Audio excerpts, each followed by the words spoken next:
Welcome to Timothy Murphy.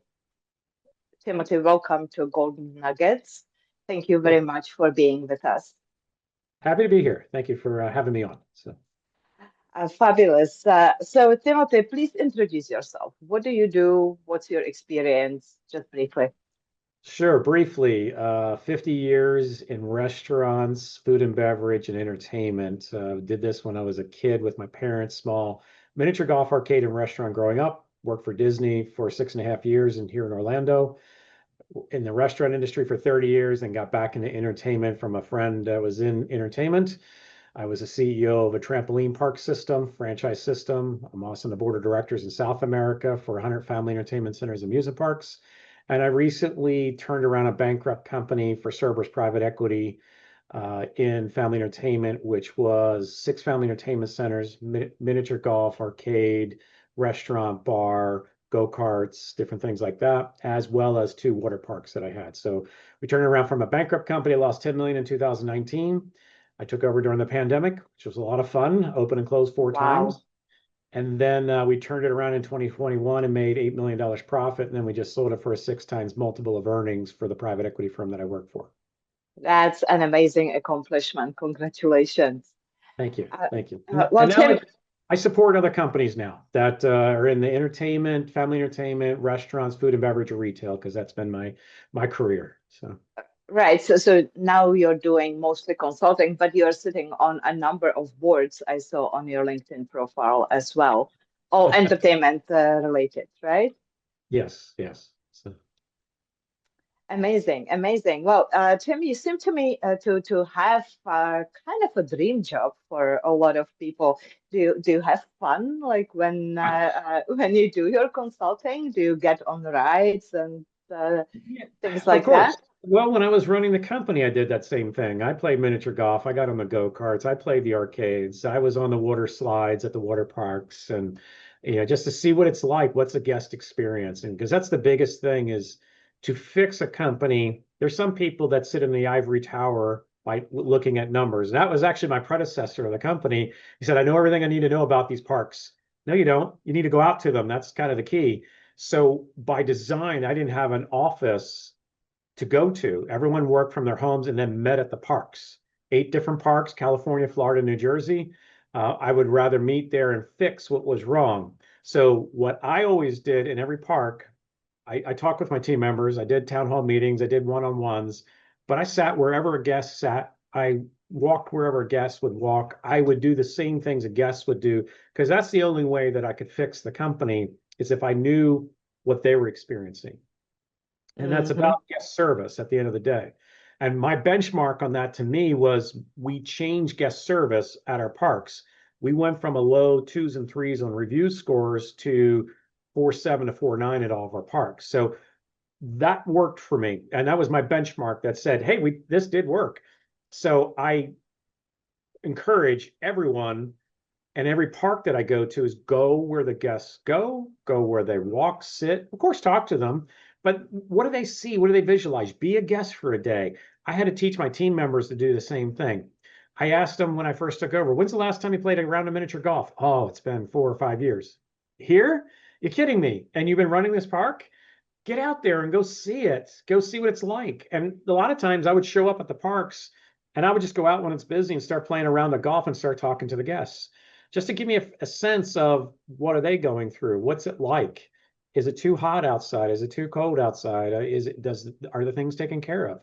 It's amazing what it'll do when you act like a guest. Because I went to one of the parks that most people don't go to because it's hard to get to, 3 hours north of Los Angeles, and I went after hours and I found out there were 22 lights out in my golf course.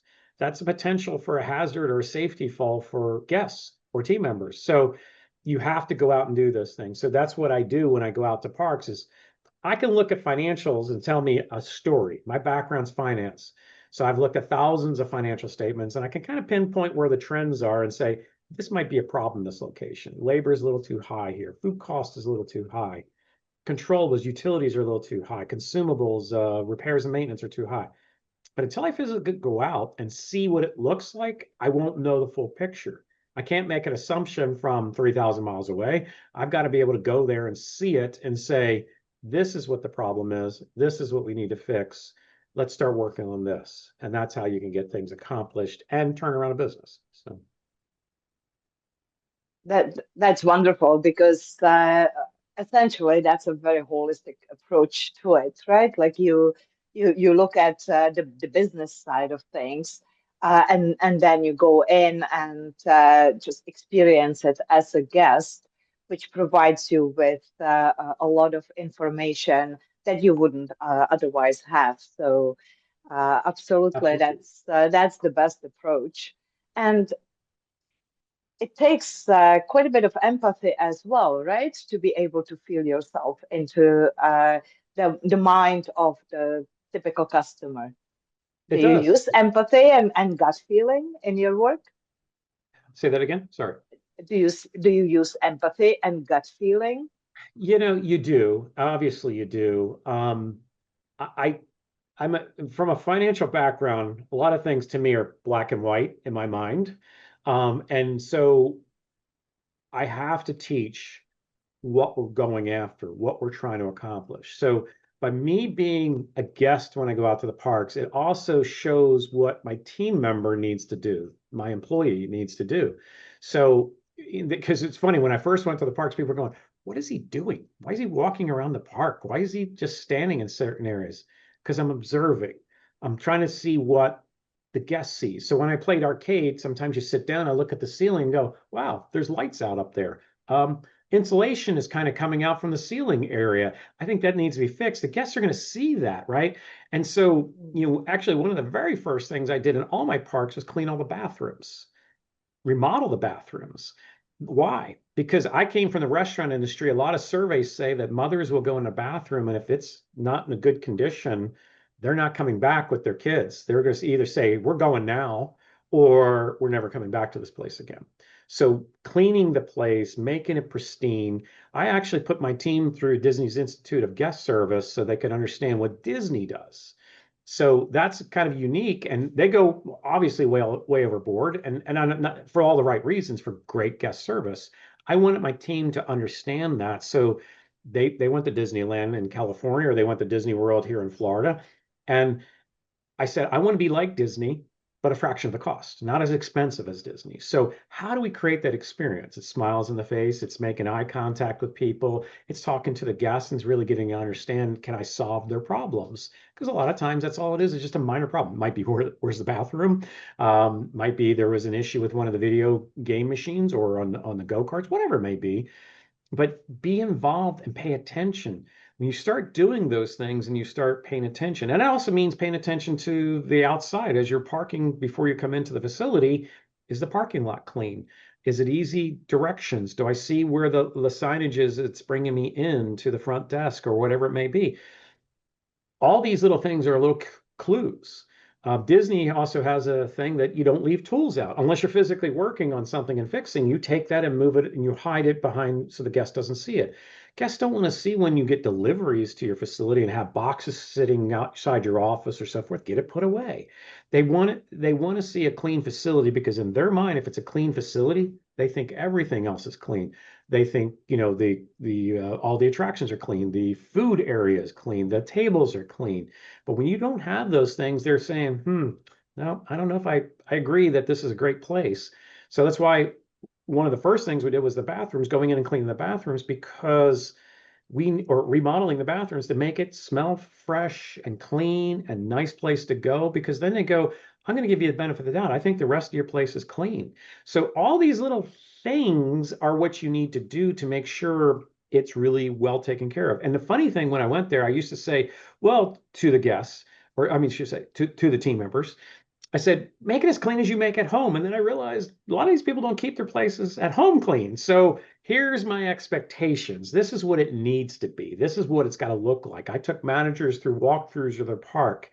This is what this area needs to look like. This is what the golf course needs to look like. This is what the parking lot needs to look like. This is what the go-karts area, your arcade should look like. Your food and beverage area should look like. That's going to give the best perception. Perception's reality. If they perceive it's dirty and filthy, it is. If they perceive it's clean, it is. So these are the things that we've got to get across to our team members to understand that. And when you explain this to, especially the younger generations, when you explain this to the younger generations, they don't get that because no one has ever taught them that to this point. Home, school, whatever. But this is what we say is our expectations, and this is what we need to do. And when they understand it and they've been taught that, they buy into what your core values are that you're running in your business. Okay, so they do buy it. They do, as long as you explain it. Now, that doesn't mean you explain it one time and then never bring it up again. You have to continuously explain it. When I took over these parks that I had core values: honesty, integrity, transparency, accountability, being responsible, safety culture, innovative risk taking, profitable sales growth. I have to explain these things continuously to everyone. When I first took over these 8 parks, 1,500 employees, at the end of the day, I had to um, instill this into them. So one-on-ones, conversations like we're doing on Zoom or Teams or something, or on a phone call, when I'm in a group presentation, when I talk about operations for the past week, we would always talk about these things because that would drill it into their heads to become part of their vernacular. But if you just put a sign out and say, these are our core values, no one's going to follow it. You have to explain what this is and what this means. Exactly. That's something that I talk frequently with my clients about, like you can post a vision on the wall, but you have to live it and Mhm. uh, infuse it into everyday conversations because Right. otherwise it becomes just mouth service, right? Like it means nothing Yeah. unless it permeates everyday life. Absolutely, absolutely. And so the top has to filter that down and they have to walk their talk. You have to be that person that everyone can respond to. They can understand what their parameters are. I've gone into companies that, they say this is what they're doing, but they're absolutely not. They're not doing whatever they say their core values are or what they believe in. And it's all about your beliefs. And a lot of people can understand and garner those beliefs themselves if they understand what it's about. But a lot of people won't take the time. So the C-level individuals, the middle managers, the younger managers, the supervisors all have to understand what that means and why. Every company is different. Everybody has different values and their value system and their beliefs, but you have to have that come across. I believe there's certain core things that everyone should have: honesty, integrity, accountability, responsibility. But you get down to what are we here for? You're not going to say, I'm going to be profitable sales growth if you're a nonprofit, but you got to talk about what is meaningful. I work for private equity. I have to turn around a bankrupt company. I got to get everybody on the same page. All they care about is the numbers, private equity. But from my team's point of view, I have to discern what they need to do to be successful in this area. And if you'll follow these core values, we will be successful. We will have profitable sales growth. We will have innovative risk taking. We will have social responsibility to our community. We will have inclusiveness in our facilities. And for only not only team members, but for guests as well. So all these things have got to come across from the top and be willing to believe that on a daily basis. Problem is, you get people in positions that don't want to follow that. To me, that's a cancer to the organization. If that's a cancer, So, then you so need. what do you so what do you do in that case? Well, you give them the opportunity that this is what we believe in and this is what we do. And if you don't want to follow along, I don't need you on my bus with me. You need to hop off the bus and at the next stop and move along.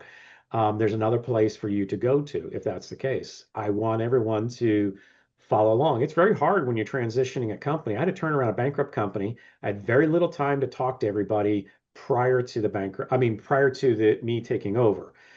Here's the scenario. I came in to consult for 6 months with Cerberus prior to the bankruptcy. Then post bankruptcy, they said, hey, we won the stalking horse bid in the middle of the pandemic. Nothing's open. You're now running the company, and I could barely talk to everybody. So now, when the first time I get to meet them, I got to say, this is me. This is what we're doing.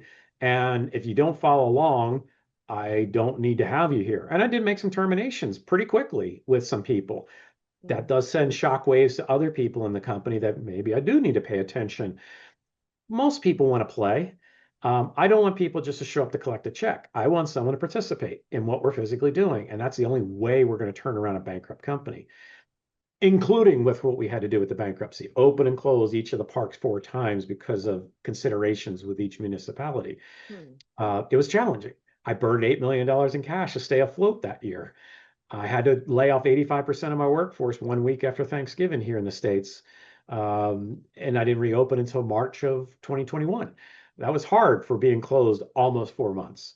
Hmm. There's only so much, you bring people in, you're doing your core values, you have to open and close, and then you have to lay off so many people. Then when we come back in March, we did really well. We had people on board. We remodeled a lot of stuff while we were closed. And then we set a record year that year in 2021. But then we were able to sell it ultimately for a 6 times multiple of earnings. When it was a bankrupt company, it was worthless. At the end of the day, we made some value back for the private equity firm. So, Okay, so what else do you do in terms of developing the employees? Is so there a lot of any yeah. coaching, Oh yeah. No. increasing self-awareness? Like I'm thinking emotional intelligence and empathy in particular So there's a have couple to be things. paramount in these roles, right? Yes, absolutely. So one of the things was really going through and creating what we called a boomers university. First, we did managers, then we did supervisors, but we trained them what our core values were, what our systems were, make sure they understand how the P&L works, because a lot of people don't understand or they're fearful of a financial statement for whatever reason. Mhm. And versus just getting to understand how this all works. We taught them a lot. That comes back to from my years in restaurants too. I would teach so I was a CFO at different companies, and I would go out to the locations and teach them their P&L because they're responsible for their P&L if they're running it, and showed them how it worked, how they can, I won't say manipulate it, but how they can work the financial statement so that they can give good numbers. And so when they understand they were giving good numbers, they understand more about the business. But a lot of times people just give them a financial statement and say, this is what we make. Well, that doesn't tell me anything. I'm not an accounting or finance person. That other person, we have to teach them. This is where the revenue comes from. This is where the expenses go. This is how this works. When they understand how it works, then they're starting to understand the parameters of how the overall system works. And when they understand the overall parameters, they start taking ownership of the location. I like to say I gave a key to you to run a $2 to $11 million operation. You should be the mayor of that city, of that location. So you need to know everything inside and out. Well, if they don't understand it, then teach it to them. So that's part of the first steps is really teaching them what this is all about. How does the P&L work? How does IT work? How does the marketing work? How does marketing work overall? How does operations work? What are standard operating procedures? What are the policies and procedures we have? This is our core values. So we taught this to them, and it helped elevate people. And we also found out maybe there's some people in here that just not going to work out. We did this as a team from corporate that they understood that we needed to teach them these things. If we taught them these things, it makes our job easier. But then at the end of the day, they take ownership of that location. And that's what we needed to do. I did that in restaurants. We did the same thing with boomers. So when they understood this, it became that much easier. Other things we did for hourly individuals, because I wanted them to kind of understand us a bit better, is I did town hall meetings at the parks. I did one-on-ones. So yeah, of course I'm going to go to the parks. I'm going to meet the managers and supervisors, but I also want to see the frontline individuals, put someone on a go-kart or someone that's in food and beverage. I want to talk to them. What's it like? I always ask them 3 questions. What do you like about this place? What don't you like about this place? And if you could, and you were in my position, what could you do to change this place for the better? And I got so many great responses. They never had someone ask them, especially from a CEO point of view. They were scared of me at first. It's like, you don't need to be scared of me. I do the same things. I put on one leg at a time, getting on a pair of pants, just like you do. So at the end of the day, talk to me. Just tell me what you're seeing. And it's amazing the new ideas that came out of that. One of the things was, I've been working here for 10, 15 years. I heard this a couple places. I said, but I don't know where I go next in the company. We need to show you how to, what a career path is for you here. So we taught that both in the family entertainment centers as well as in the water parks. Water parks a little different. You have more lifeguards and things like that, but you could rise all the way from here to starting to vice president. Same thing in the family entertainment center business. This is the path you could go into. So we taught them what a career path is so they can understand that. Because a lot of people, that's their first job coming to us. They're in high school or college or whatever. This is their Mhm. first job. So we taught them, hey, there's opportunities as you move forward. So with that, I listen intently of what's going on, and I see that a lot of people are taking extra time to take breaks or lunches or whatever. I said, look, we have food here. Why don't we just give them free food and free snacks if they're a shorter shift or all day shift, they're going to get a lunch or a dinner or whatever it might be. Why don't we provide it? It doesn't cost us much, $2, $3, the actual cost of the product versus Mhm. what we sell it for. So let's do that. Let's build that into the budget and let's give them free food. And it was amazing when I went out to some of the parks where some people came to me and said, that's my only meal of the day. I so much appreciate it. Whether they're a high school kid or they were a college kid, that was their meal. It's like, wow, that's good that we've at least provided something. Makes me feel better about that. But we did that. I want it to be an employer of choice. When we're fighting for employees, we create a career path, we provide them food, we're giving them a competitive wage. Some areas of the country are higher than others. How do I compensate for that? They're able to come in for free to play for fun, go on the go-karts, play arcades, do whatever, they can do all those things, bring family members in. And then I said, what if we could also reward them somehow when they go above and beyond?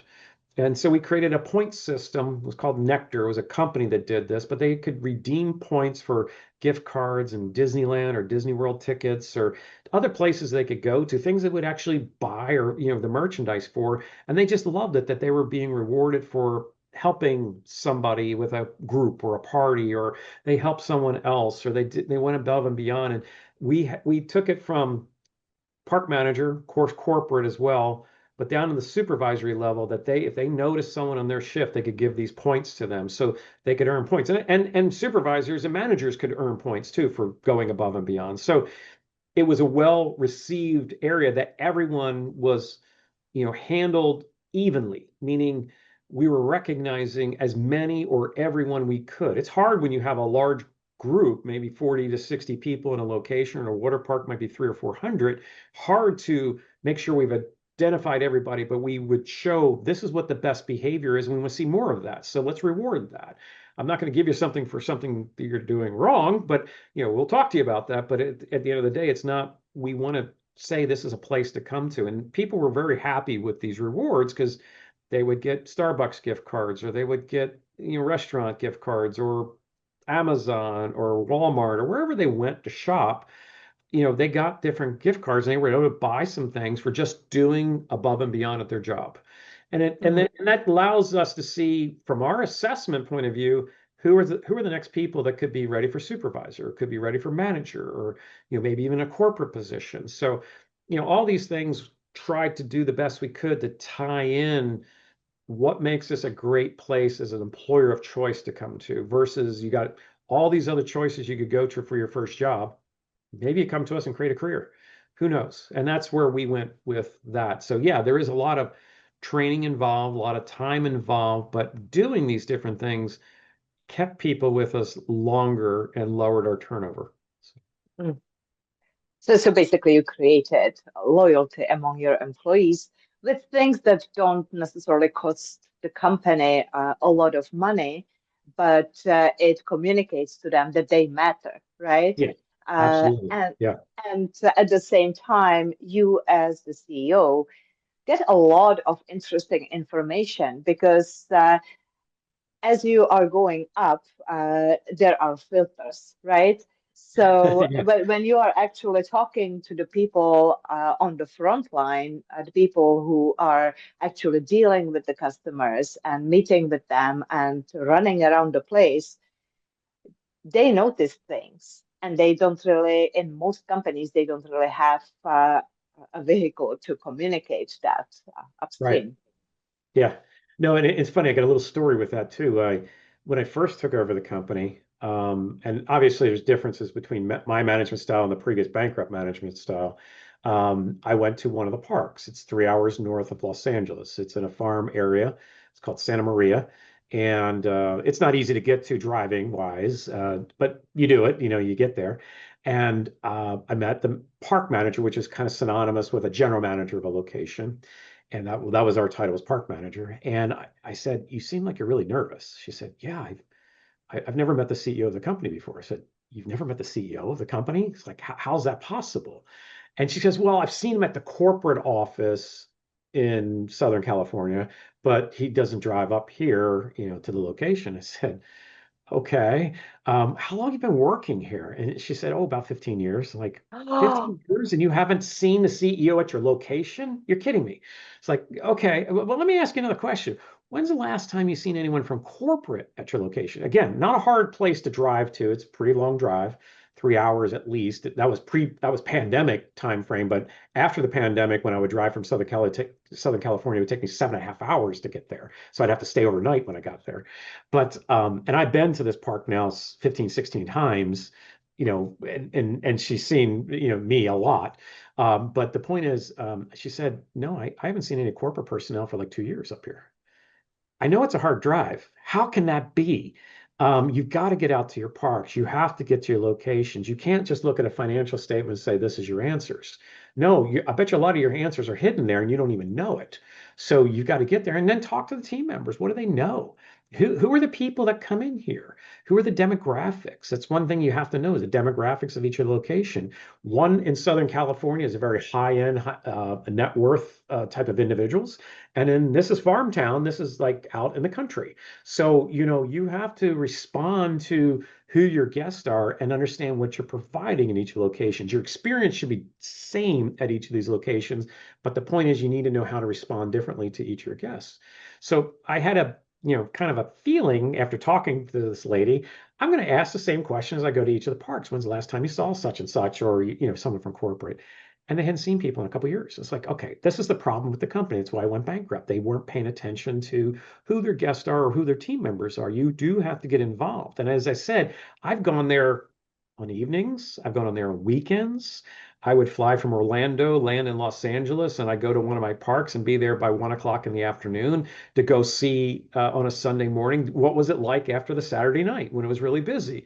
And you could tell they didn't do things they were supposed to do. It's kind of like a surprise boss showing up. mhm. So, but we fix those things and I would do those things and I would get my team members to do those things. Please go on the weekends. Please go on busy days.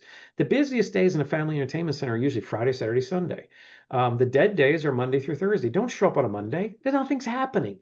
Go on when it's busy and observe what's going on here. Are the managers on duty, the main managers on duty on the busiest times? You find out that they're not. You find out they're only working Monday through Friday, 9 to 5. It's like, no, that's not what this company's about. Our business is for when people come in. So you got to mirror that up to the experience, and the best people should be on during those times. And we made those changes after, but you wouldn't observe that. You wouldn't have seen it in a financial statement unless you physically went to the parks. So. Hmm. Were you getting any pushbacks Oh, from the initially I did. managers? Oh, day one I did. Of course I did. We can't do that, or we tried that before. It's like, I'm sorry, guys. Change is going to take place. This is just the way it's going to be. Some things I had to set out on, my first few days, and I'm here to turn around a business. So I've got ideas of what I think we're going to do. You can tell me what can work, what can't work, and I'm going to listen to you. But if you're not providing me an additional solution as to what else we could do, then we're going to go with my plan. So, I was always open to that, but I got a lot of pushback. And then some of the people that pushed me back, I did not keep them. I terminated them pretty quickly after taking over. And little by little, when I got into different areas, I figured out, hey, these people are on board or they're not. I'm always going to give them the benefit of the doubt. I love people when they come up with the ideas. I can't come up with all the ideas, but I definitely would listen. I listen twice as much as I would talk. But initially, I had to talk a lot because a lot of people were telling me, no, no, that can't work. No, that can't work. And then I had people come to me after the fact going, Tim, a year ago, I never believed what you said, but man, I believe everything that you've said to this point because you've turned it around. We've taken check average from $20 per person to 50-55. We've increased food sales from 4% to 22%. We've lowered food costs from 50% to 21%. All these things you said we were going to do, we did. And, but it's not like you do one thing. There's not a silver bullet. You have to do 1,000 things. There's a lot of things going on that you have to change. But yeah, a lot of pushback from people. Yeah, and that is difficult to deal with, but clearly you have the tools talk the good talk and communicate what is truly important and what is non-negotiable, and while giving people still the space to express themselves and to provide ideas, innovative ideas or creative solutions to the problems. And I would say there's differences, obviously, for any position you go into, but going into a bankrupt company, you got to transition this thing. Private equity wants things happen pretty quickly. Now they know the pandemic's going on, and we've got that's an extra layer of problem. But when you go into a business like this and you got to turn it around, you got to give them like 100 days. What are you going to do in the first 100 days? And you got the pandemic on top of it. It's like, well, I don't know. I just want to get open if I can, at the end of the day. But you're starting to put these ideas in place. You're starting to meet with the team and say, well, we need to be profitable in every guest. Part of the problems that the previous company had is they had a season pass. So hear me out with this real quick. So it's like an annual pass, season pass. They come in, they buy it for a certain price, and they can come all year, all summer, or whatever it might be. Well, they went very low on the season pass because they were just trying to get people in the door. Part of the reason why they went bankrupt. And they went $39.99 for all year. I said, that won't even pay for the gas and the go-karts for a year if they came once a week. So what is this we're physically doing for $39.99? We're going to cancel this and we're going to be profitable in every guest. I got a lot of pushback. You can't do that. You can't do this. Like, watch me. So we're going to change this. And we focus on profitability, but we're focusing at the same time on a better guest experience, better quality products, better things that we're going to give to our guests. I really wanted to fire all my guests. They were a discounter. They were I like to say, a Walmart shopper, a very high discounted influenced individual. But what I really wanted was a Target shopper that was a little more educated. They want a better experience. They'll pay a little bit more. Price never matters if the experience is great. So we're going to give them a better experience. We're going to fix these things. We're going to fix foods. We're going to do a lot of these things. Didn't happen overnight, right? There's a lot of work that we had to do to get this to this point. But we did that. By year 2, we did that, and we had better people coming there. They weren't looking for the discount, and we started making profits on each guest coming through. I don't care what that was, the arcade, the food and beverage, the liquor, beer, and wine, the ticketing prices. We started to we advertise, but we advertise differently. This is a digital world that we're in. So that's where we need to really focus on digital Google pay-per-clicks and how do we utilize influencers without paying influencers. And we changed a return on ad spend, which in the industry, for every dollar spent, you get $5 to $10 back. Purchase of tickets. That's pretty much what you're looking for. Instead of that, we got 25 for every dollar spent. We got $25 to $65 for every dollar spent. So we really were able to get more out of our guests because they saw a better value and experience that was coming through. I couldn't have done that if we didn't get our review scores up that were so low when I first took over, and we got high 4s, 4.7s, and 4.9s at our park. So I had to change the experience when you got there. I repainted all the buildings. I spent $14 million fixing all 8 parks, putting a lot of paint and carpet and tile and really just fixing them. I didn't put a whole heck of a lot of attractions, but I made them better. And that's really where we got some value out of it. And so that changed the guest, but it changed the guest to the fact that they weren't just coming in to do an attraction. They came in for a time frame. We're selling time. When I first took over the company, they were only there 90 minutes on average. By the time I left, there were 3, 4 hours, if not all day. Well, that additional time means they're spending more money as they're there. They're spending more on food and beverage and liquor, beer, and wine, arcade and rentals. I didn't need to sell as many tickets. So that means I need less guests because I was getting more out of them in all these different areas. When I first took over the company, if you looked at the revenue, 85% of the revenue was ticketing. Okay. By the time I left was 39%. That's a big difference. That's a I'm huge getting difference. more out of each person in different areas because they had a better experience. They stayed longer. They had an appetizer. They had a dessert. They had an entree. They had, they could come back at different times for these things. They might have a drink. They'll sit outside. I created VIP areas. We sell basically a VIP area is like going to a cabana at a water park. You got a space for the day. I would rent space out like that. Hey, it works so well in California and Florida. We tripled the size in Florida. So, people wanted this. They wanted their own place. They could go plug in, watch TV, sit in a nice covered awning area. If it was cold out, we had heaters and we had fire pits and things like that. So just a nice place to hang out. And we called it our VIP area. So all these little things that we did kept people there longer. That also was a great selling point for, hey, this is great for date night out and couples night out and groups and events and corporate events and team building. So all these things adds up over time. So it's not like you just did one thing or 10 things. You did a Mm, thousand things to make it happen, all with the intent of we're going to create more value out of it with less guests. And that's what we did. So we changed from a Walmart or a discounted shopper to an educated shopper. And that's what I want to bring in because, again, you get to that point, price never matters if the experience is great. And that's what we were able to accomplish. But in the beginning, I couldn't get anyone to see me on this or hear what I was going with. But what I also do, besides when Cerberus had me go out and look at the parks during the bankruptcy as a consultant, I looked at the competition. What are they doing? What are they doing differently? Or are they doing horribly? We're not going to do that. So these are the things that I looked at before I ever took over the company. But I had people that were there for 20 years and they still never went and saw their competition. So, at the end of the day, it's like, are you willing to take the next step and be an entrepreneur in your mind? And even exactly. working for a corporation, I'm going to think nimble. I'm going to think lean. How am I going to run this thing if this was my money, even though I was working for private equity? This was my money, and what would I do? And I try to think of that process as we went through each of these steps because that's what you need to do as a good operator. This is a really multi-pronged approach to turning a company around. Uh, how do you keep yourself upbeat?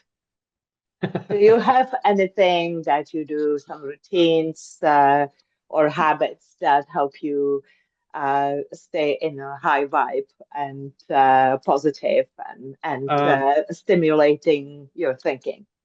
so a couple things really, but one, I've always been curious of other businesses, so I pay attention to businesses, what they do. Too much labor, they're running too much labor. Could be at a restaurant. I'm watching, it's like too many people are standing around. That's too much labor. Why are they here? I take in all those things when I'm at different businesses. What makes them tick? So I've always been curious all my life. And so I look at different things like that. But for an energy point of view, I I run. I run marathons. I've run 33 full and half marathons since turning 40. And I like to get out. I like to get outside, whether it's a walk or a run. Right now here in Florida, it's kind of hard to run in this type of heat, so I do a lot of Mm, walking. And I'll come back completely drenched, and I've just walked. It's so hot here and humid, but that's what I do a lot. So I ran the LA marathon when I was out in California. I ran the San Diego marathon. I was in San Antonio. I've run the New York City Marathon, Chicago half, run a lot of my marathons here in Florida in the wintertime. But that's what I do. Run, walk, gets out the energy, allows me to just clear my head. Uh, hmm because during the pandemic, there was lots of times when I go, all right, I got all these parks closed. I got to lay off all these employees. I'm breathing. I'm still getting paid. All good. So I'm above ground at the end of the day. But if it wasn't for going out and running and walking in California when this was taking place, because I had to move to California for a year before I kept my house here and then just moved back.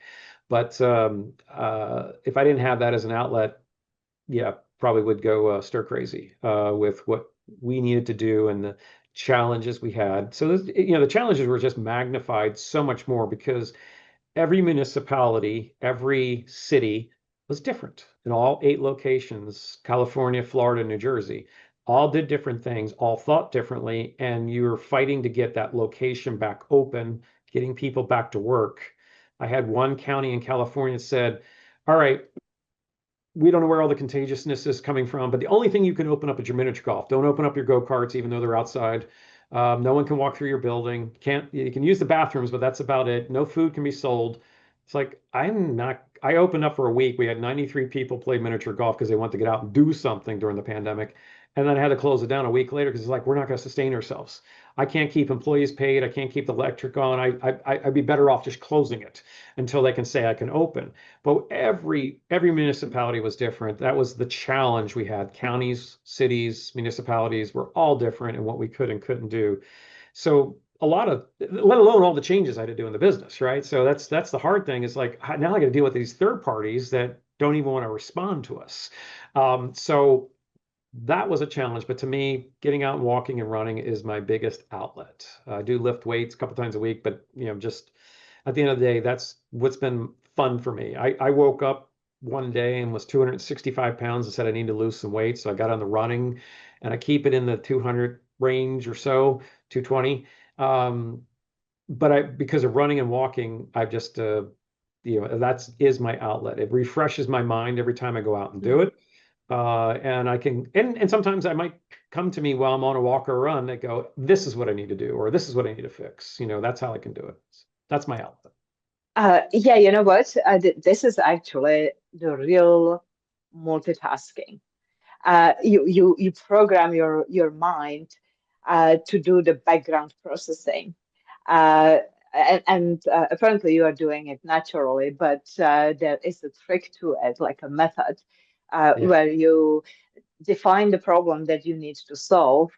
You ask like a research question, essentially, and then you can visualize pushing that into the back of your mind and let it simmer. And Yeah. actually, what I do, I program my brain to give me a signal. For me, it's a ringing in the ear when the message is incoming. So when I get the ringing in my ear, I stop what I'm doing, take a deep breath, and listen to whatever is coming. And so it's basically the same thing that happens naturally as you just described. Yeah. People Yeah. get ideas in the shower, right? Like when you switch off your mind and you just let go, suddenly there is room for the information to come in. Because while we are running around putting out fires and switching from one task to another, we just don't have the mental space for strategic thinking or for creative thinking for that matter. Yeah. And I found if I'm in the middle, because I could have had five or six things coming at me at the same time, it's like, okay, let me put the four on hold right here. Let me think about this one for a bit. And in some examples, I even sent back to my team going, all right, guys, labor's gone up because it has just gone up over a period of time. We want to, what can we do to keep our labor relatively the same? It was always a rephrasing of a question. What can we do differently? How can we operate differently? So some of those things were, well, we could shorten our day because we're not always busy in the morning on certain weekdays. Okay, let's shorten our day. We could stagger people coming in at different times for labor, and so we push labor at, less labor. They don't all show up at 10 o'clock in the morning. Maybe they're coming in at 11, 12, 1, 2, and then you get busy. We also did on our slowest days, which was a great idea from one of our team members, um, doing call boxes. So we taught our guests, press this button if you don't see someone at the go-karts or at the bumper boats or at where, whatever the batting cage is, the attraction. Someone will go into the ear on a walkie-talkie to their ear and they'll say, hey, someone needs to go on the ride. Because all rides were open, as long as they weren't down for repairs. And they were usually open. But the point is, we always told our guests that we don't have someone sitting there waiting for you to show up. Just let us know, we'll get someone right over there. And as long as you educate the guests, that's fine. So that's what we did. We educated the guests and we had call boxes everywhere, and that reduced our labor. Then we looked at overall hours of labor per day. Do we really need this many hours operating the facility? When you have water parks, a little different because you have lifeguards and there's stations for lifeguards, like on a lazy river or on a water slide or something like that, or a wave pool. You have to have certain lifeguards. All right, so that doesn't change, but the other things can change, or you could rotate those attractions too. If you had a very big park, all right, we're going to open up these a couple hours later, then we'll open up those so you don't have to have as many lifeguards there. So the point is, you can do this with labor. And my question was, what can we operationally do differently to still do the same labor? And that opened up new ideas and new ways of thinking about it versus saying, well, we have to have these people, we have to have these positions. No, you don't. If as long as we educate our guests and as long as we do this properly, we will be fine with that. And guess what? We were able to lower the hours of labor. So in the case of a water park, we may have needed 1,400 hours of labor for a week. We went down as low as 800 and 900 hours big difference, of what you're paying out on labor. We kept our labor the same, even though labor costs were going up.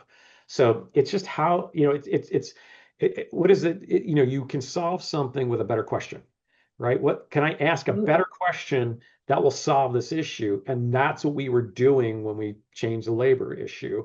Many things, mm, examples like that. What could we do differently to make this work? yeah, to stimulate creative problem Right. solving and Yeah. actually tickle people's imagination to Right. even go there, right? Yeah. Because of course, people tend to be resistant to change, and we've always run this park this way, and there is no way. But exactly as you say, if you ask it differently, if you stimulate the brainstorm, then interesting ideas can come up. Yep. This is an awesome approach. Now, Tim, And tell me if if you were able to get a time machine into one of your parks and you would sit in it and was transported back and could meet your 18-year-old self, what would you tell him? um, good question. So there's a couple paths that I went on. So you have entertainment, you have food and beverage, you have restaurants. I think I would have gotten into entertainment faster. And the reason behind that is what I've learned over time. Um, Entertainment can make more money. And you're in business, you're trying to make money and so forth, versus a restaurant. Restaurant, you're fighting for pennies. And even in my business of entertainment, you're fighting for pennies, but more pennies. Um, so the profitability, if I had the opportunity, I left Disney after 6.5 years and I got into the restaurant industry for 30 and then got back into entertainment. What I didn't understand then, I understand now, is there is an opportunity to be more profitable. I'll give you, for instance, my Boca Raton location made $8 million annually in sales, but for every dollar, I threw off 45 cents to 48 cents profit. If you're in a restaurant, you're making between 5 and 15 cents profit. I'm almost doing 3 times, if not 4 times, what I was doing in a restaurant. It's a lot harder to make that money. What you say, or in the restaurant industry, you do this in volume, more locations. That's where you're going to make up more money on this. Mm, True, if you're very profitable.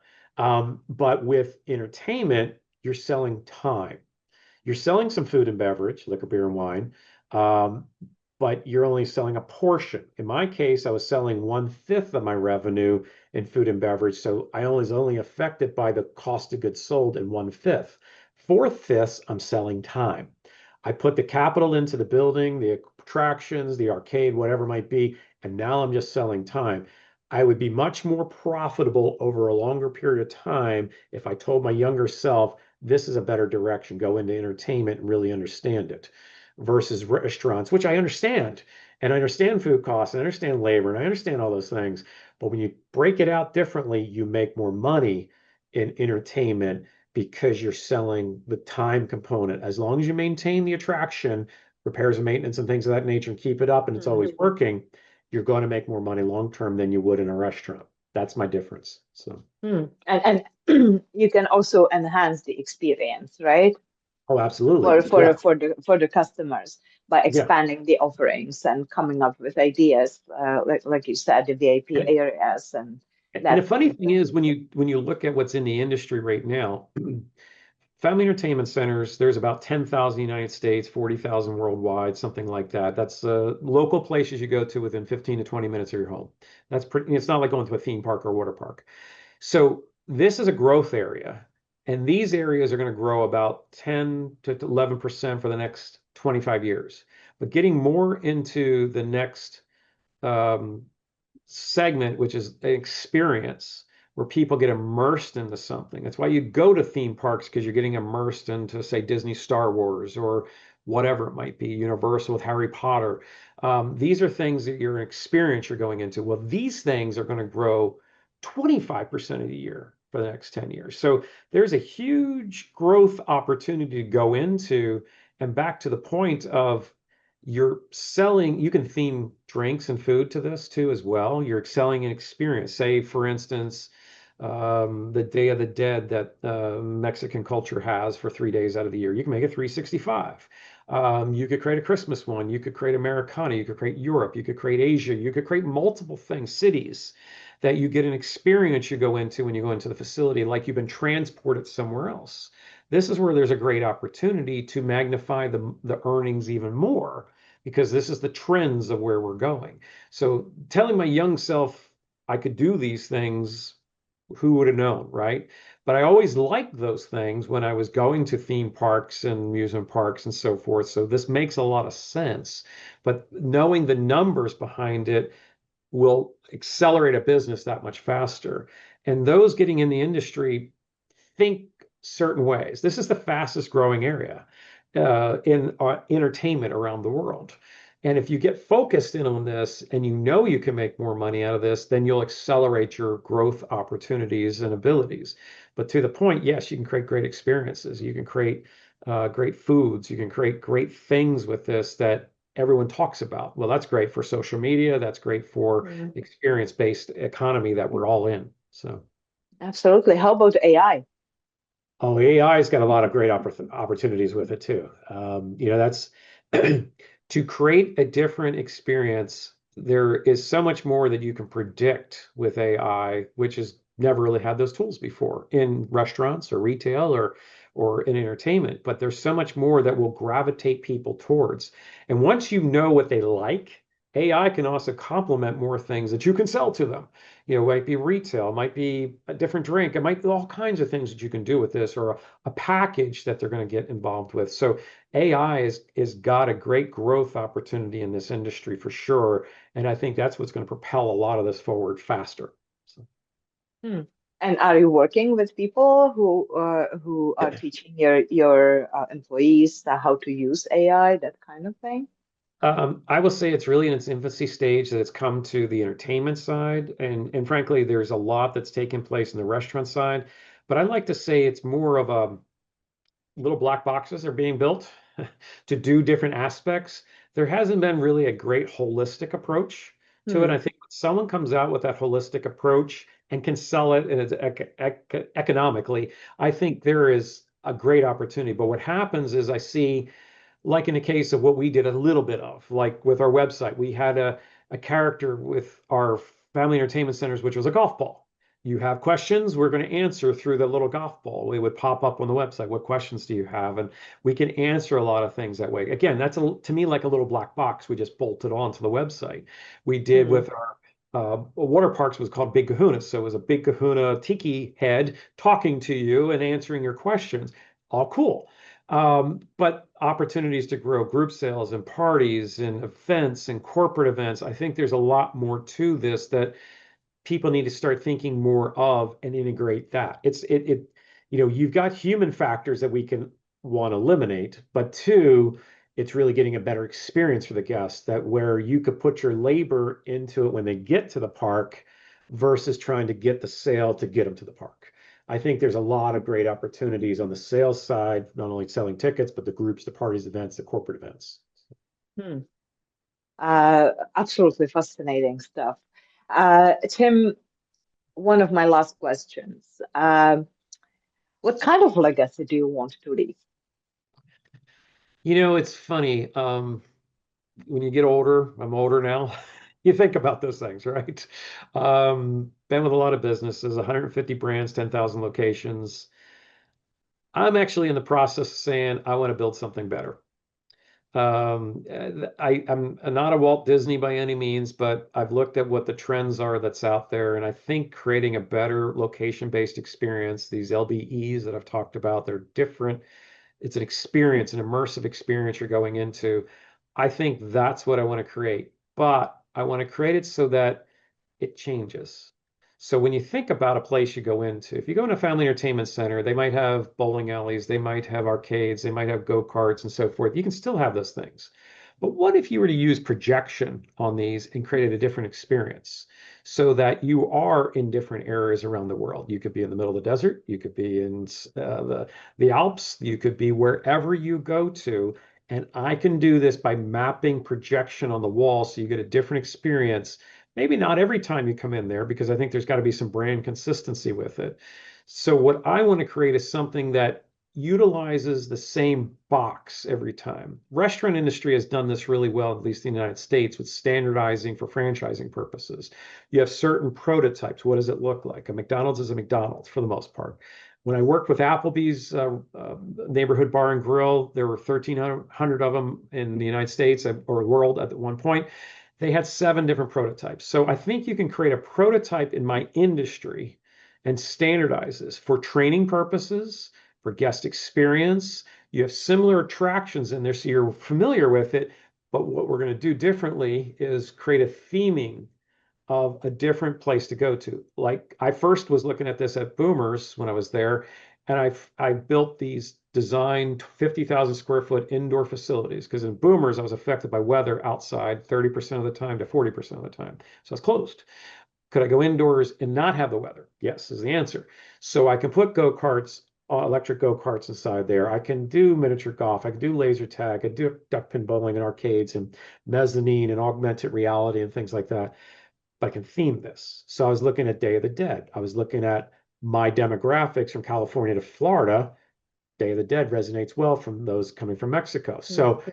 this could work. But if I go through the central part of the United States, maybe Americana Route 66 or New York, New York, I could do Electric Tokyo. I could do a tour through Europe through projection. So each area you go into, miniature golf could be based on that particular item.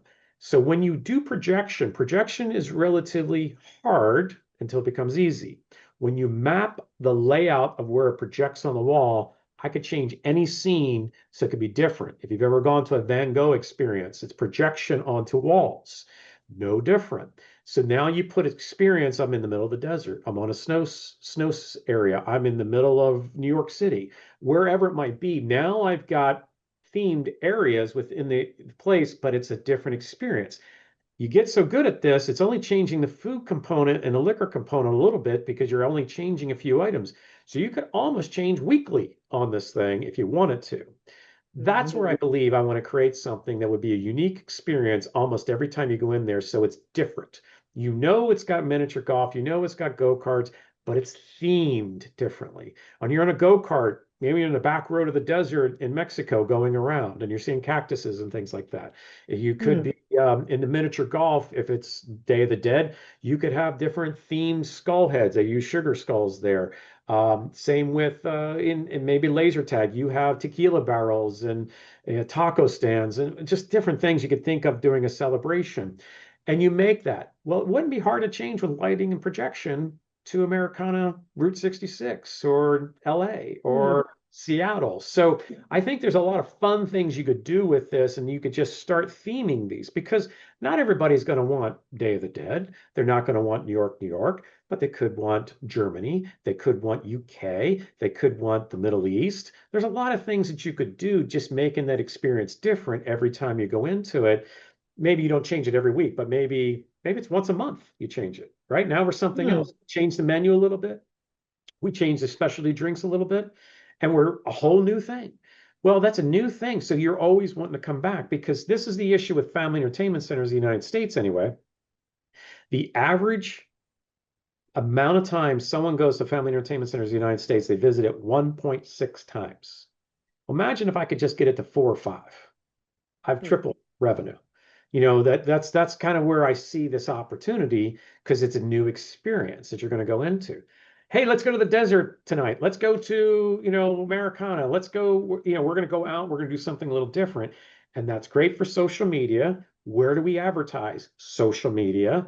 Google pay per clicks. You give a great experience. People are buying their tickets online. So it all ties together and no one has done that yet. So that's to me, where do I want my legacy? I think designing something that will sustain as a logistical brand and potentially could grow to one of the largest brands because you thought Amazing. about you forward thought this versus someone just puts it in a box and says we're open now. That's the difference. So That's amazing. Totally visionary, by the way. I love it. How about the escape rooms? You could do that with escape rooms as well, that's right? yes. And so escapology is a system out there. They're a business that's open. They're low end, meaning they don't do much in revenue, $1 million, $2 million, $3 million. Problem with escape rooms, but to your point, problem with escape rooms is once you solved it, you don't want to come back and play it again. I repeat that thing. I don't want to do it again. Even if you're doing it in a group, it's no fun to go back to. But if it kept changing, that's the difference. That's the idea. It's like the walls, the world, the thing is different. And I think that's where escape rooms should go to, because then that is a new experience that someone's going to have every single time. You go to Disney and Universal because you remember that experience and you go back again to it. But to change Disney or Universal around takes billions of dollars when they build new lands. So that's not easy. But if you can now do this with projection, I think you've solved the issue and you can go anywhere. In the United States, a lot of retail chains have closed. Since 2019, 40,000 locations have closed in the United States with retail locations, of which 10,000 of them are over 20,000 square feet. You could easily put a family entertainment center in these facilities, and they go up to 200,000 square feet. So there's a lot of great opportunities, but we also have a lot of empty office space. There's a lot of industrial space you can go to. We figured out how to bring people to us.